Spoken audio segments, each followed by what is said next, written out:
आज यहां इतनी बड़ी संख्या में माताएं, बहनें, बेटियां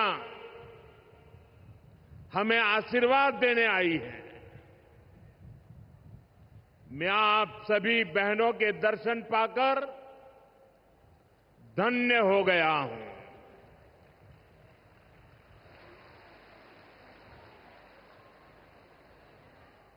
भाइयों बहनों, आज लोकमाता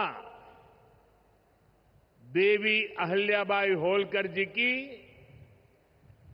300वीं जन्म जयंती है।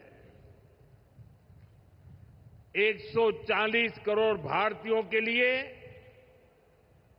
ये अवसर प्रेरणा का है। राष्ट्र निर्माण के लिए हो रहे भगीरथ प्रयासों में अपना योगदान देने का है। देवी अहिल्याबाई कहती थी कि शासन का सही अर्थ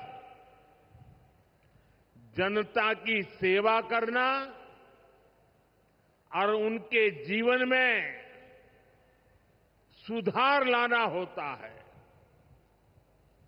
आज का कार्यक्रम उनकी इस सोच को आगे बढ़ाता है। आज इंदौर मेट्रो की शुरुआत हुई है। दतिया और सतना भी अब हवाई सेवा से जुड़ गए हैं। ये सभी प्रोजेक्ट मध्य प्रदेश में सुविधाएं बढ़ाएंगे, विकास को गति देंगे और रोजगार के अनेक नए अवसर बनाएंगे। मैं आज इस पवित्र दिवस पर विकास के इन सारे कामों के लिए आप सबको, पूरे मध्य प्रदेश को बहुत बहुत बधाई देता हूं। साथियों, लोकमाता देवी अहिल्याबाई होलकर, ये नाम सुनते ही मन में श्रद्धा का भाव उमड़ पड़ता है। उनके महान व्यक्तित्व के बारे में बोलने के लिए शब्द कम पड़ जाते हैं। देवी अहिल्याबाई प्रतीक है कि जब इच्छा शक्ति होती है, दृढ़ प्रतिज्ञा होती है, तो परिस्थितियां कितने ही विपरीत क्यों न हो, परिणाम लाकर दिखाया जा सकता है। 250-300 साल पहले जब देश गुलामी की जंजीरों में जकड़ा हुआ था, उस समय ऐसे महान कार्य कर जाना कि वह आने वाली अनेक पीढ़ियां उसकी चर्चा करें, ये कहना तो आसान है, करना आसान नहीं था। साथियों, लोकमाता अहिल्याबाई ने प्रभु सेवा और जन सेवा, इसे कभी अलग नहीं माना। कहते हैं वे हमेशा शिवलिंग अपने साथ लेकर चलती थी। उस चुनौतीपूर्ण कालखंड में एक राज्य का नेतृत्व कांटों से भरा ताज कोई कल्पना कर सकता है? कांटों से भरा ताज पहनने जैसा वो काम, लेकिन लोकमाता अहिल्याबाई ने अपने राज्य की समृद्धि को नई दिशा दी। उन्होंने गरीब से गरीब को समर्थ बनाने के लिए काम किया। देवी अहिल्याबाई भारत की विरासत की बहुत बड़ी संरक्षक थी। जब देश की संस्कृति पर, हमारे मंदिरों, हमारे तीर्थ स्थलों पर हमले हो रहे थे, तब लोक माता ने उन्हें संरक्षित करने का बीड़ा उठाया। उन्होंने काशी विश्वनाथ सहित पूरे देश में हमारे अनेकों मंदिरों का, हमारे तीर्थों का पुनर्निर्माण किया। और ये मेरा सौभाग्य है कि जिस काशी में लोक माता अहिल्याबाई ने विकास के इतने काम किए, उस काशी ने मुझे भी सेवा का अवसर दिया है। आज अगर आप काशी विश्वनाथ महादेव के दर्शन करने जाएंगे तो वहां आपको देवी अहिल्याबाई की मूर्ति भी वहां पर मिलेगी। साथियों, माता अहिल्याबाई ने गवर्नेंस का एक ऐसा उत्तम मॉडल अपनाया जिसमें गरीबों और वंचितों को सबसे ज्यादा प्राथमिकता दी गई। रोजगार के लिए, उद्यम बढ़ाने के लिए उन्होंने अनेक योजनाओं को शुरू किया। उन्होंने कृषि और वन उपज आधारित कुटीर उद्योग और हस्तकला को प्रोत्साहित किया। खेती को बढ़ावा देने के लिए छोटी छोटी नहरों की जाल बिछाई, उसे विकसित किया। उस जमाने में आप सोचिए, 300 साल पहले जल संरक्षण को बढ़ावा देने के लिए उन्होंने कितने ही तालाब बनवाए। और आज तो हम लोग भी लगातार कह रहे हैं, कैच द रेन, बारिश के एक एक बूंद के पानी को बचाओ। देवी अहिल्या जी ने 250-300 साल पहले हमें एक काम बताया था। किसानों की आय बढ़ाने के लिए उन्होंने कपास और मसालों की खेती को प्रोत्साहित किया। आज 250-300 साल के बाद भी हमें बार बार किसानों को कहना पड़ता है कि क्रॉप डाइवर्सिफिकेशन बहुत जरूरी है। हम सिर्फ धान की खेती करके या गन्ने की खेती करके अटक नहीं सकते। देश की जरूरतों को, सारी चीजों को हमें डाइवर्सिफाई करके उत्पादित करना चाहिए। उन्होंने आदिवासी समाज के लिए, गुमंतु टोलियों के लिए खाली पड़ी जमीन पर खेती की योजना बनाई। ये मेरा सौभाग्य है कि मुझे एक आदिवासी बेटी, आज जो भारत के राष्ट्रपति पद पर विराजमान है, उनके मार्गदर्शन में मेरे आदिवासी भाई बहनों की सेवा करने का मौका मिला है। देवी अहिल्या ने विश्व प्रसिद्ध माहेश्वरी साड़ी के लिए नए उद्योग लगाए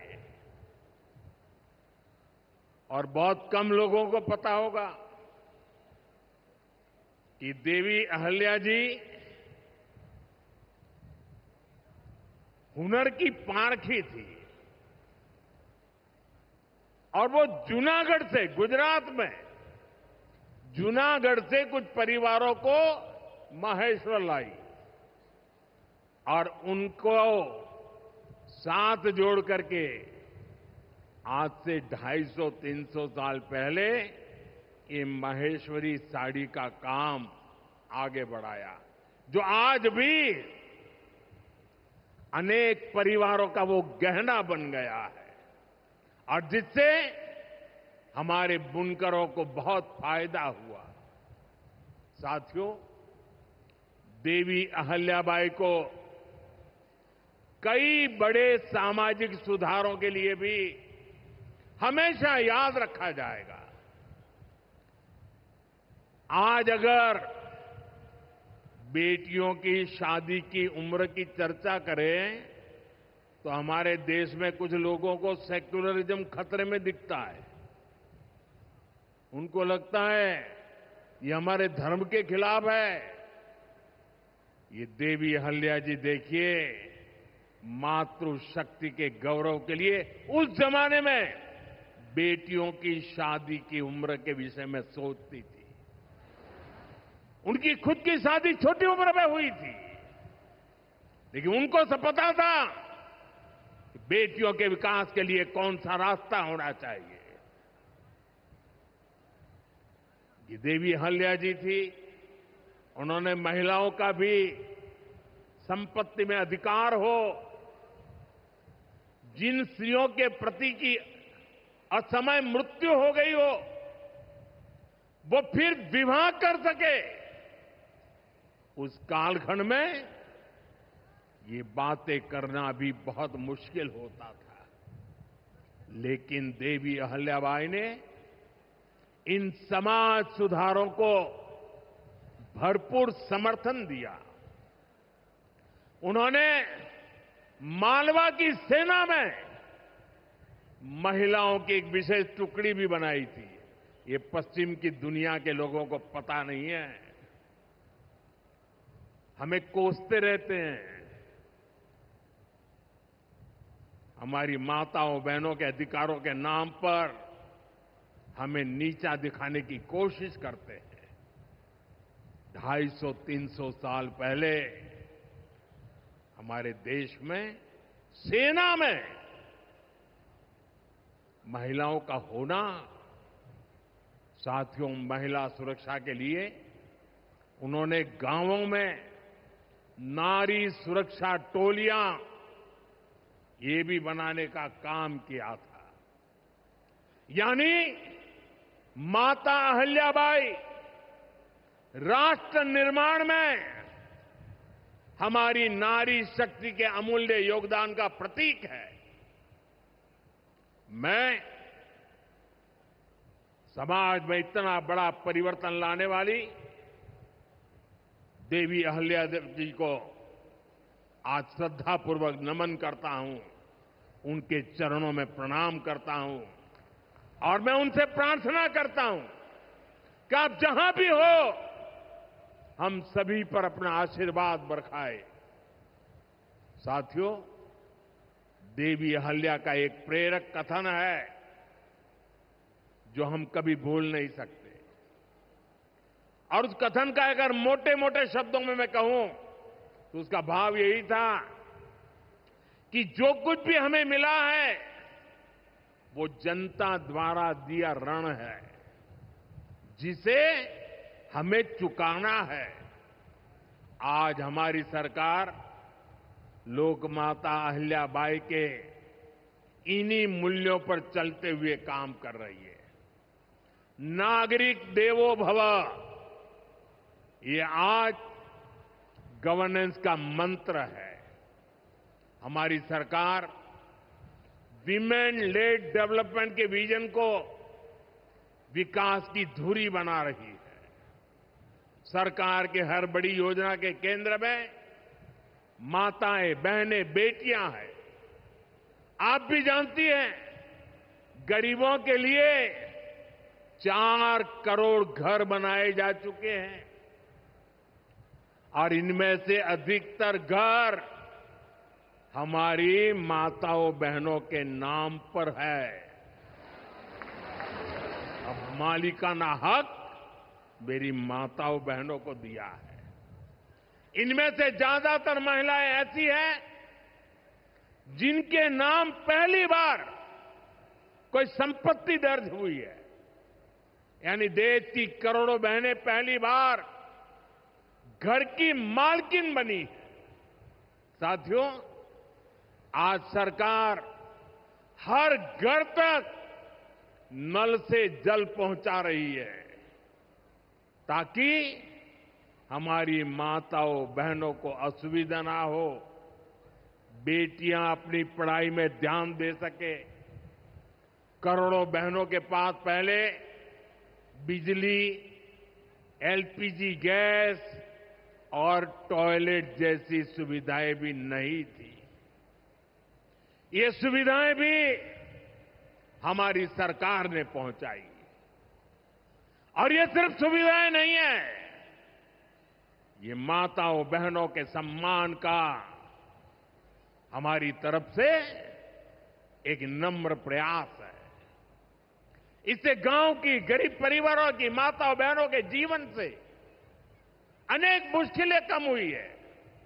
साथियों, पहले माताएं बहनें अपनी बीमारियां छुपाने पर मजबूर थी।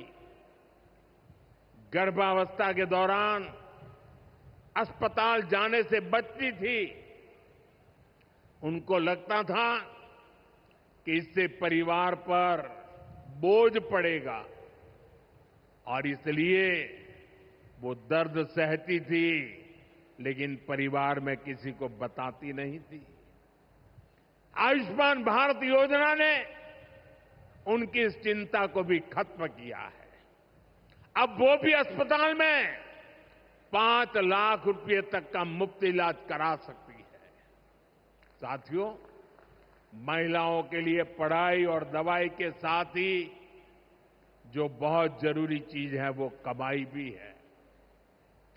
जब महिला की अपनी आय होती है तो घर में उसका स्वाभिमान और बढ़ जाता है, घर के निर्णयों में उसकी सहभागिता और बढ़ जाती है।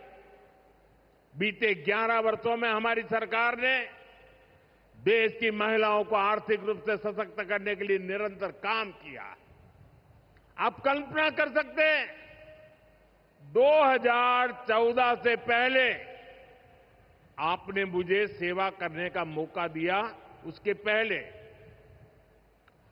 30 करोड़ से ज्यादा बहनें ऐसी थी जिनका कोई बैंक खाता ही नहीं था। हमारी सरकार ने इन सभी के बैंक में जन-धन खाते खुलवाए। इन्हीं खातों में अब सरकार अलग अलग योजनाओं का पैसा सीधा उनके खाते में भेज रही है। अब वे गांव हो या शहर अपना कुछ न कुछ काम कर रही है, आर्थिक उपार्जन कर रही है, स्वरोजगार कर रही है। उन्हें मुद्रा योजना से बिना गारंटी का लोन मिल रहा है। मुद्रा योजना की 75% से ज्यादा लाभार्थी ये हमारी माताएं बहनें बेटियां हैं। साथियों, आज देश में 10 करोड़ बहनें सेल्फ हेल्प ग्रुप से जुड़ी हैं जो कोई न कोई आर्थिक गतिविधि करती है। ये बहनें अपनी कमाई के नए साधन बनाएं, इसके लिए सरकार लाखों रुपयों की मदद कर रही है। हमने ऐसी 3 करोड़ बहनों को लखपति दीदी बनाने का संकल्प लिया है। मुझे संतोष है कि अब तक 1.5 करोड़ से ज्यादा बहनें लखपति दीदी बन भी चुकी है। अब गांव-गांव में बैंक सखियां लोगों को बैंकिंग से जोड़ रही है।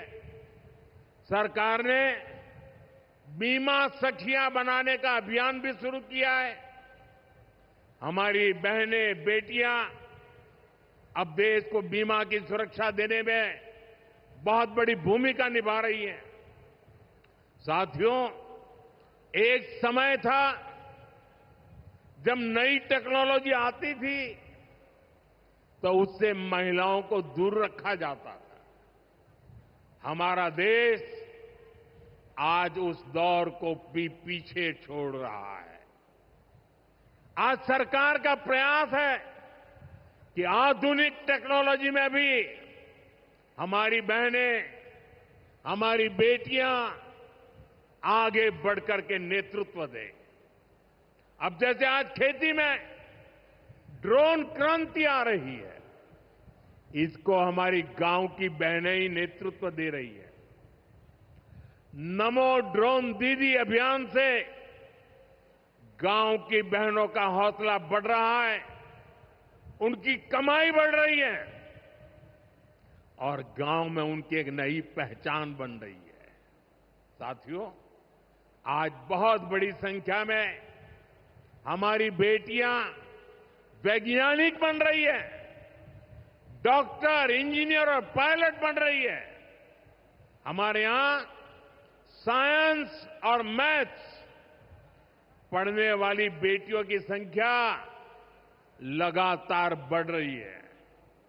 आज जितने भी हमारे बड़े स्पेस मिशन हैं, उनमें बड़ी संख्या में वैज्ञानिक के नाते हमारी माताएं, बहनें, बेटियां काम कर रही है। चंद्रयान 3 मिशन पूरा देश गौरव कर रहा है।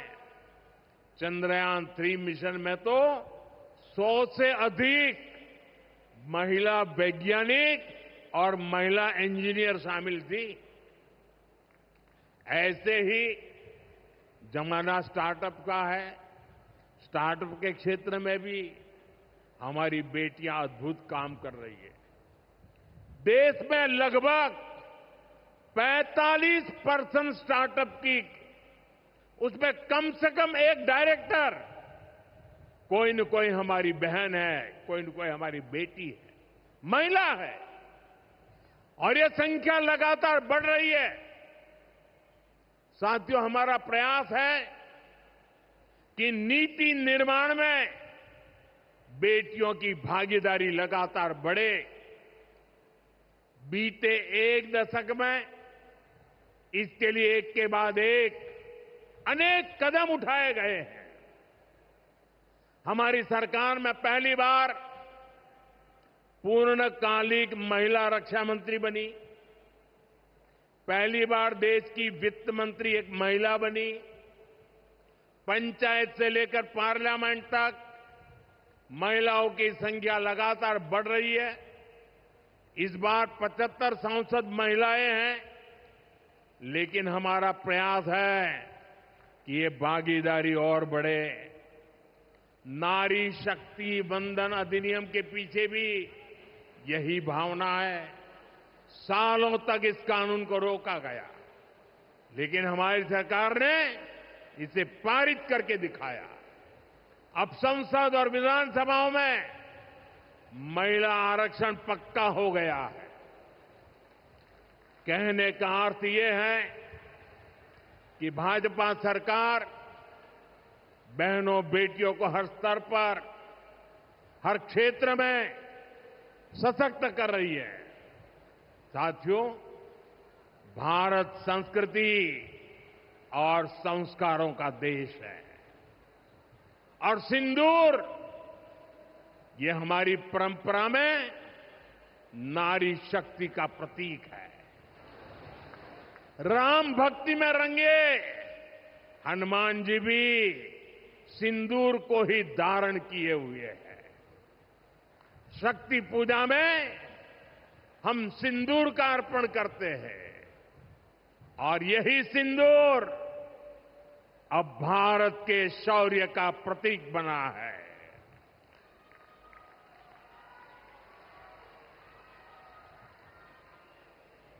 साथियों, पहलगाम में आतंकियों ने सिर्फ भारतीयों का खून ही नहीं बहाया, उन्होंने हमारी संस्कृति पर भी प्रहार किया है। उन्होंने हमारे समाज को बांटने की कोशिश की है।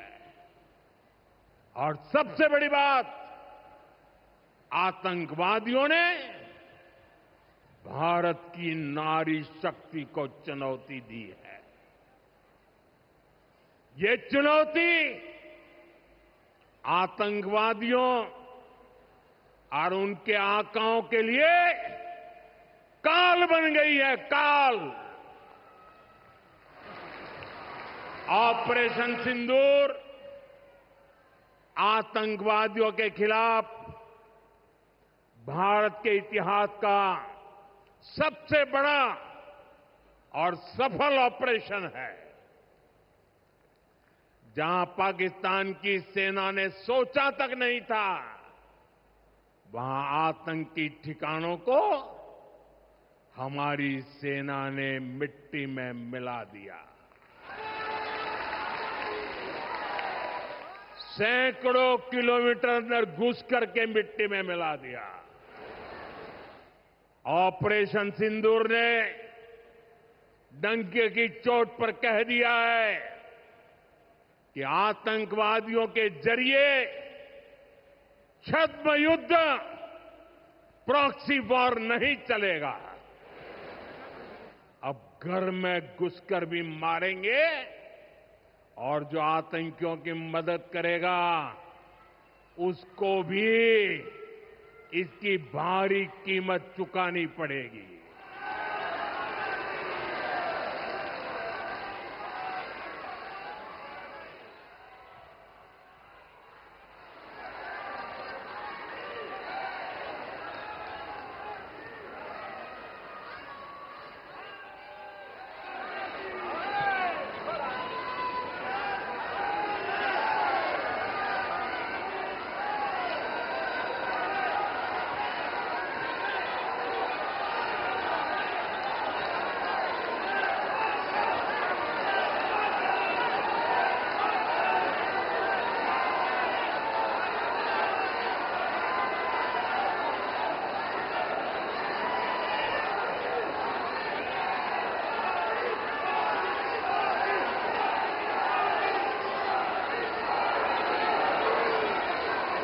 अब भारत का एक एक नागरिक कह रहा है,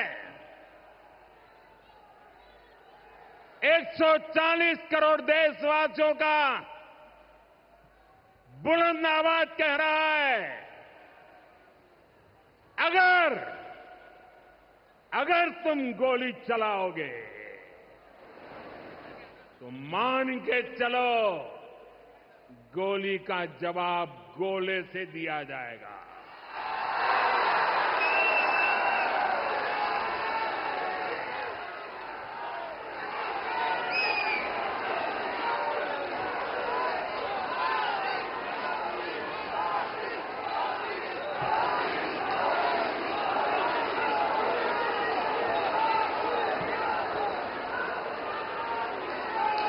साथियों, ऑपरेशन सिंदूर हमारी नारी शक्ति के सामर्थ्य का भी प्रतीक बना है।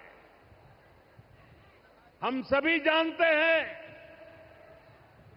कि बीएसएफ का इस ऑपरेशन में कितना बड़ा रोल रहा है। जम्मू से लेकर पंजाब, राजस्थान और गुजरात की सीमा तक बड़ी संख्या में बीएसएफ की हमारी बेटियां मोर्चे पर रही थी, मोर्चा संभाल रही थी। उन्होंने सीमा पार से होने वाली फायरिंग का मुंहतोड़ जवाब दिया। कमांड एंड कंट्रोल सेंटर से लेकर दुश्मनों की पोस्टों को ध्वस्त करने तक बीएसएफ की वीर बेटियों ने अद्भुत शौर्य दिखाया है। साथियों, आज दुनिया राष्ट्र रक्षा में भारत की बेटियों का सामर्थ्य देख रही है। इसके लिए भी बीते दशक में सरकार ने अनेक कदम उठाए हैं। स्कूल से लेकर युद्ध के मैदान तक आज देश अपनी बेटियों के शौर्य पर अभूतपूर्व भरोसा कर रहा है। हमारी सेना ने पहली बार सैनिक स्कूलों के दरवाजे बेटियों के लिए खोले हैं। 2014 से पहले एनसीसी में सिर्फ 25% कैडेट्स ही बेटियां होती थी। आज उनकी संख्या 50% की तरफ आगे बढ़ रही है। कल के दिन देश में एक और नया इतिहास बना है। आज अखबार में देखा होगा आपने, नेशनल डिफेंस एकेडमी यानी एनडीए से महिला कैडेट्स का पहला बैच पास आउट हुआ है।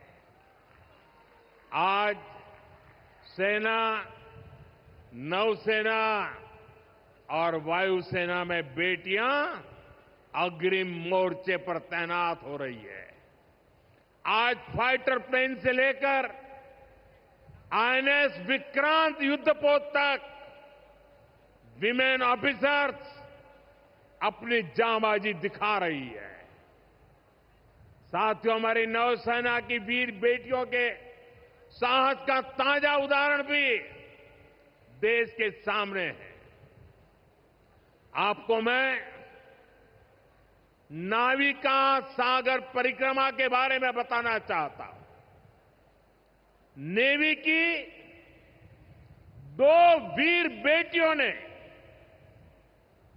करीब 250 दिन की समुद्री यात्रा पूरी की है।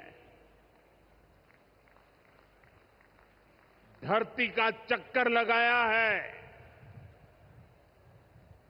हजारों किलोमीटर की ये यात्रा उन्होंने ऐसी नाव से की जो मोटर से नहीं बल्कि हवा से चलती है। सोचिए, 250 दिन समंदर में, इतने दिनों तक समंदर में रहना, कई कई हफ्ते तक जमीन के दर्शन तक नहीं होना, और ऊपर से समंदर का तूफान कितना तेज होता है मुझे पता है। खराब मौसम, भयानक तूफान, उन्होंने 2 बेटियां, उन्होंने हर मुसीबत को हराया है। ये दिखाता है कि चुनौती कितनी भी बड़ी हो, भारत की बेटियां उस पर विजय पा सकती है। साथियों, नक्सलियों के खिलाफ ऑपरेशन हो या फिर सीमा पार का आतंक हो, आज हमारी बेटियां भारत की सुरक्षा की ढाल बन रही है। मैं आज देवी अहल्या की इस पवित्र भूमि से देश की नारी शक्ति को फिर से सैल्यूट करता हूं। साथियों, देवी अहल्या ने अपने शासनकाल में विकास के कार्यों के साथ साथ विरासत को भी सहेजा। आज का भारत भी विकास और विरासत दोनों को साथ लेकर चल रहा है। आधुनिक इंफ्रास्ट्रक्चर के निर्माण को देश कैसे गति दे रहे हैं, आज का कार्यक्रम इसका उदाहरण है। आज मध्य प्रदेश को पहली मेट्रो सुविधा मिली है। इंदौर पहले ही स्वच्छता के लिए दुनिया में अपनी पहचान बना चुका है। अब इंदौर की पहचान उसकी मेट्रो से भी होने जा रही है। यहां भोपाल में भी मेट्रो का काम तेजी से चल रहा है। मध्य प्रदेश में रेलवे के क्षेत्र में व्यापक काम हो रहा है।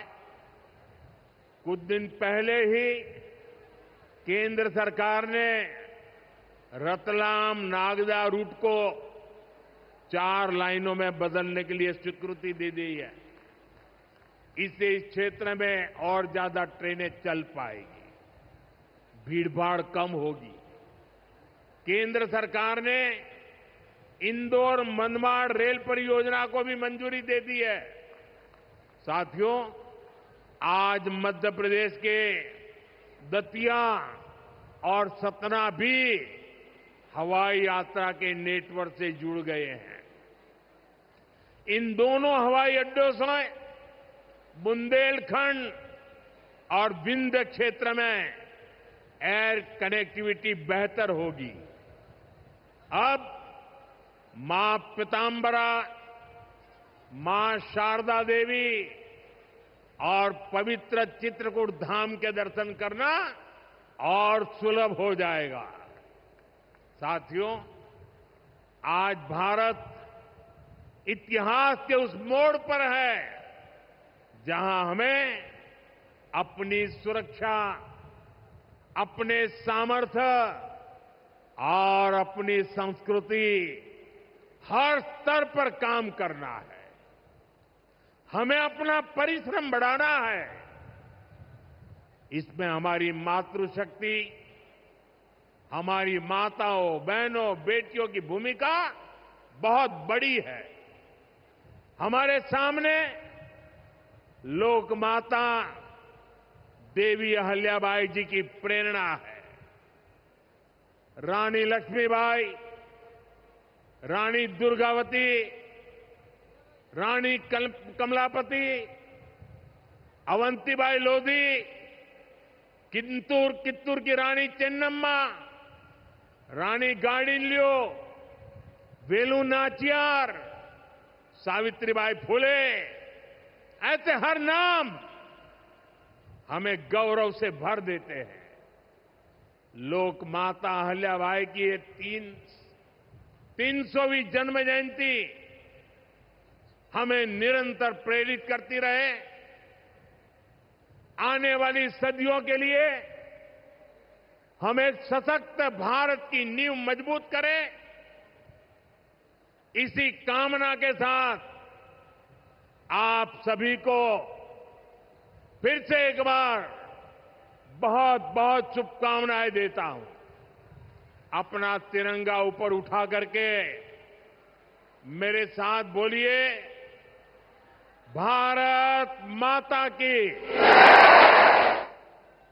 भारत माता की,